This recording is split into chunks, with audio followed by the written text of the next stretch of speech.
ఇప్పుడు మధ్యలో ఏమైనా రీల్స్ షార్ట్స్ తీసుకోగానే ఓకే అండి బాయ్ బాయ్ అనగానే వెళ్ళిపోతున్నారు. అది మళ్ళీ మళ్ళీ బాయ్ కాదు.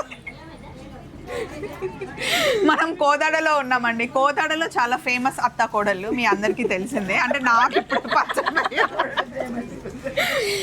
నేను మా అత్తమ్మ ఎంత మంచి కలిసి ఉంటాము. వీళ్ళు కూడా నిజానికి హస్బెండ్ కన్నా అత్త కోడలు ఇద్దరు కలిసి ఉంటే ఆ ఇల్లు హ్యాపీగా ఉంటుంది కదా. సో ఇట్లా అందరుగా కొత్త ఫ్యామిలీస్తో కలిసి ఇంత సరదాగా మాట్లాడుతుంటే చాలా బాగుంటుంది. అండ్ కోదాడ వాళ్ళు ఏంటండి ఎంత బాగా పలకరిస్తున్నారు తెలుసా. ఇదిగో ఇదంతా మీ కోదాడ వాళ్ళే. మీరు కనుక కోదాడలో ఉన్న చుట్టుపక్కల ఎక్కడున్నా మిమ్మల్ని నేను డైరెక్ట్గా కలవలేను కాబట్టి హాయ్ కోదాడ. డెఫినెట్గా మళ్ళీ మేము వస్తూనే ఉంటాం. సంతోషి గారు అండ్ రూప గారి అమ్మగారు. చలో మరి బాయ్. మళ్ళీ అదిగో బాయ్ చెప్పి మళ్ళీ బాయ్ అయినా మోడీ వెళ్ళిపోతారు ఏంటండి. జాగ్రత్త అంటే పడేసి